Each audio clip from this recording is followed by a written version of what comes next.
Hello, my name is Terri, and I consider myself at this point in time in my life an epilepsy survivor.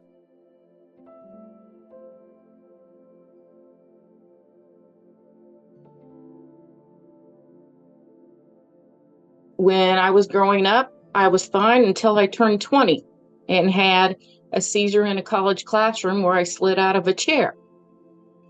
Found myself in the ambulance, had no idea why I was there, and I had a second one in the same class.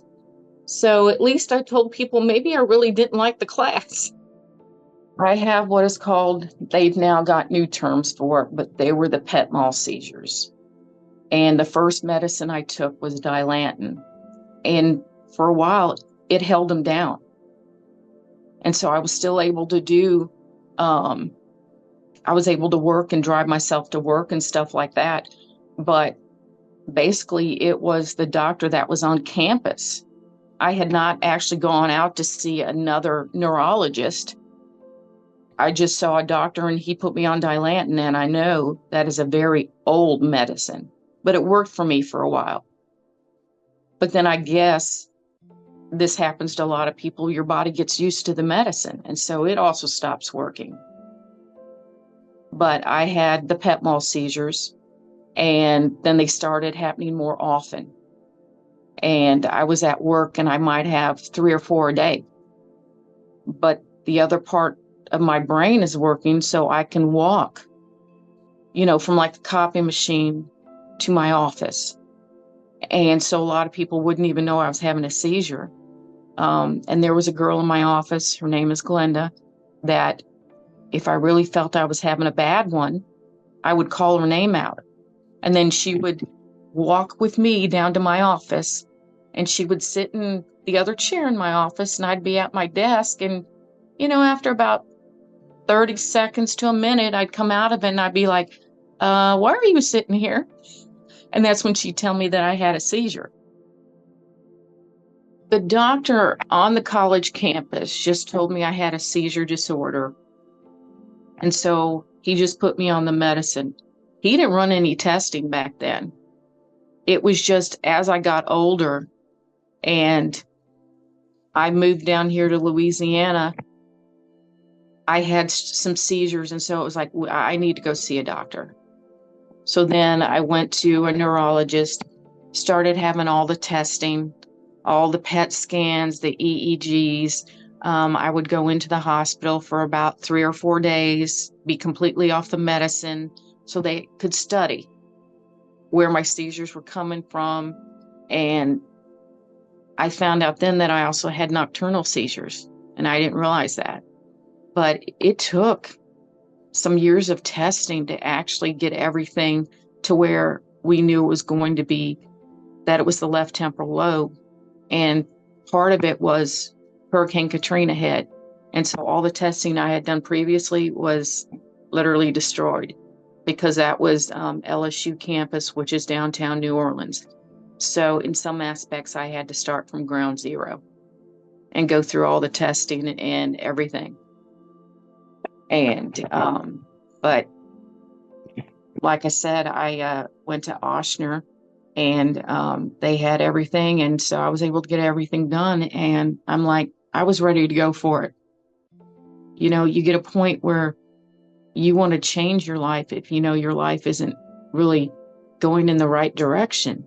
I mean, to be a mom, but you can't even run to the grocery store to get a gallon of milk or a loaf of bread because you can't drive. And the pressure it puts on the other people. So, in some aspects, it's amazing. I'm surprised my husband didn't leave me. I mean, just to have that much pressure. I just lost my first son, and that's because some of the medicines that were used for the seizure control, and I was on three or four, can make your embryo sac thinner. And so I got a tear in my sac. So I was bedridden for about 26 weeks. And then what happened was that apparently I got an infection. And so I had to rush into the hospital, and I had a C-section.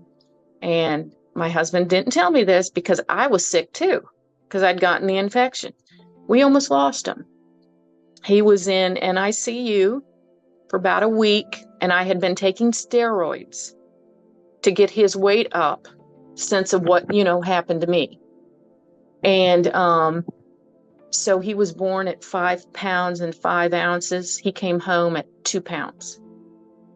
But he was blue in the face. But like I said, my husband didn't tell me why this was going on, and they didn't think he was going to survive through the night. But he did. And, when your kids are growing up, you're happy that they're able to have a good life, but you can't tote them anywhere. You always have to rely on someone else to be able to take them to their baseball games, football games. And then with the medicine in you, there are times that I just felt so tired, I didn't want to go to a baseball game or a basketball game. So I also missed out on those kind of aspects too with my kids. And so that's why I took the next steps. I was willing to get all the testing, and I was like, I want to have the surgery. And I had left temporal surgery, which your memory comes out. But every time I had a seizure, your brain is actually, in some essence, getting the shock. And so there's so much about my kids growing up I don't remember. And that sometimes upsets me, because my husband will say something like, well, do you remember this? And I'll be like, no. Well, wait, do you remember that? And sometimes I'm like, I wish he would not even ask that question. So epilepsy does a lot. Besides physical, it's also mental. And I don't think a lot of people realize that, how much it can cause a lot of problems. But it's not just the person with epilepsy. It's the whole family around it. If I need a ride, well, who's picking mom up tonight?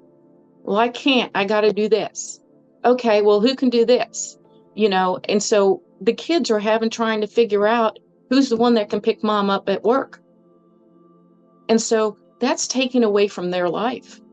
I don't think people see it that way, but it does, because they always have to know that they have to do something. I'm afraid to have to ask for a ride everywhere.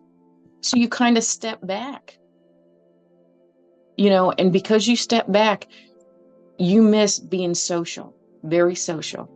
So that makes you kind of cornered to where the only people that you're actually with a lot is just your family. But people like to be social because they like to see how everyone else, just in general, is living. Like you talk about your kids. I can't believe she did this today. But when you can chit chat with other people just about life, it makes a difference. But when you can't, because you're literally secluded at home, it makes you feel very lonely. And I know that epilepsy can lead people into depression.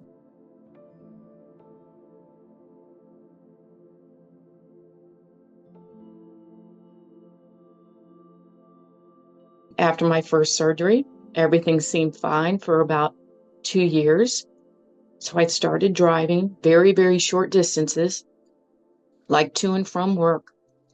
Then all of a sudden I started having seizures again. And I was like, oh, and I make a joke out of it, because they were coming from the right side. And I was like, yeah, it got left out of the first surgery. So, it decided to kick in.